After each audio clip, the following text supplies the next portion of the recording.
श्रीमद्भागवते महापुराणे चतुर्थस्कन्धे अथ चतुर्थोऽध्यायः।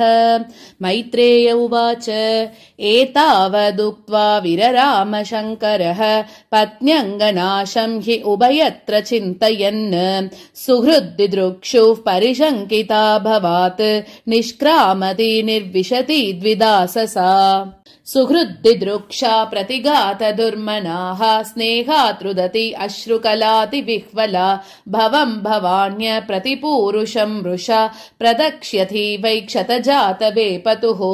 ततो विनिश्वस्य सती विहायतं शोकेन रोषेण च दूयता हृदा पित्रोरगात्स्त्रैन विमूढतीर्गृहान् प्रेम्णात्मनो योर्दमदात् सतां प्रियः। तामन्वगच्छन् धृतविक्रमां सतीम् एकां त्रिनेत्रानुचरा सहस्रशः सपार्षदयक्षा मणिमन्मदादयः पुरो वृषेन्द्रा तरसा गतव्यताः। तां सारिका कन्दुकदर्पणाम्बुज श्वेतातपत्रव्यजनस्रगादिभिः गीतायनैधुन्दुभिः शङ्खवेणुभिः वृषेन्द्रमारोप्य विटङ्किताययुः। आब्रह्मघोषोर्जितयज्ञवैशसं विप्रर्षिजुष्टं विबुधैश्च सर्वशः मृद्दारु अयः काञ्चन दर्भचर्मभिः निसृष्ट भाण्डं यजनं समाविशत्। तामागतां तत्र न कश्चनाद्रियत् विमानितां यज्ञकृतो भयाजनः ऋते स्वश्रूर्वै जननीं च सादराः प्रेमाश्रुकण्ठ्यः परिशस्वजोर्मुदा। सौदर्य सम्प्रश्न समर्दवार्तया मात्रा च मातृश्वश्रुभिश्च सादरम् दत्तां सपर्यां वरमासनं च सा नादत्त पित्रा प्रतिनन्दिता सती। अरुद्रभागं तमवेक्ष्य चाध्वरं पित्रा च देवे कृतहेलनं विभौ अनादृता यज्ञसदस्यदीश्वरी चुकोपलोकानिवदक्ष्यतीरुषा। जगर्हसामर्श विपन्नया गिरा शिवद्विषं धूमपदश्रमस्मयम् स्वतेजसा भूतगणान् समुद्दितान् निगृह्य देवी जगतोऽपि शृण्वतः। श्रीदेव्युवाच नयस्य लोकेऽस्त्यतिशायनः प्रियः तथा प्रियो देहभृतां प्रियात्मनः तस्मिन् समस्तात्मनि मुक्तवैरके ऋते भवन्तं कथमः प्रतीपयेत्।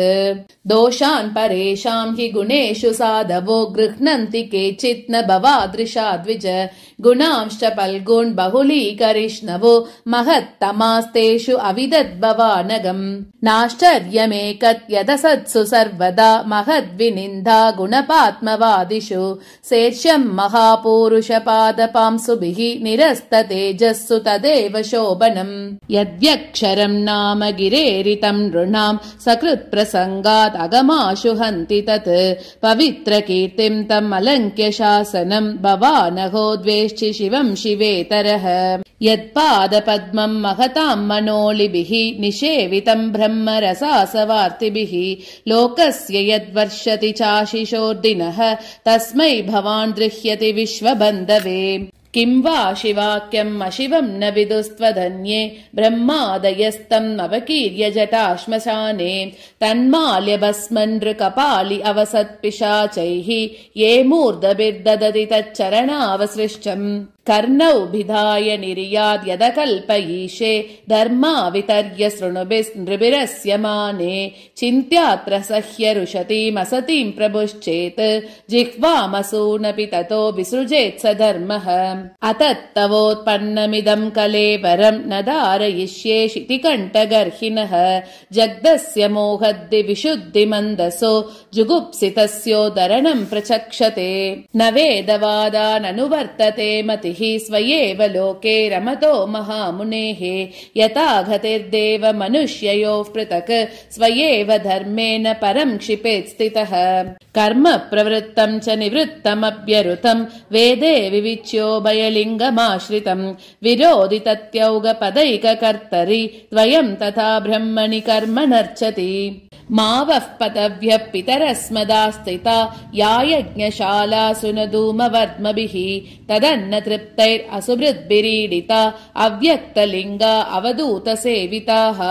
नैतेन देहेन हरे कृतागसो देहोद्भवेनालमलं कुजन्मना व्रीडा ममाभूत् कुजन प्रसङ्गतः तज्जन्म दिग्यो महतामवद्यकृत् गोत्रं त्वदीयं भगवान् वृषध्वजो दाक्षायणीत्याह यथा सुदुर्मनाः व्यपेतनर्मस्मितमाशु तद्यहं व्युत्सक्ष्ये तत्कुणपं त्वदङ्गजम् मैत्रेय उवाच इत्यध्वरे दक्षमनूत्य शत्रुहन् क्षितौ उदीचिं निशसाद शान्तवाक् स्पृष्टो जलं पीतदुकूलसंवृता निमील्य दृक्योगपतं समाविशत् कृत्वा समानौ अनिलौ जितासना सोदानमुत्थाप्य च नाभिचक्रतः शनैर्हृदि स्थाप्य तियोरसि स्थितं कण्ठाद्भ्रुवोर्मध्यमनिन्दितानयत् एवं स्वदेहं महतां महीयसा मुहुः समारोपितमङ्गमादरात् जिहासति दक्षरुषा मनस्विनी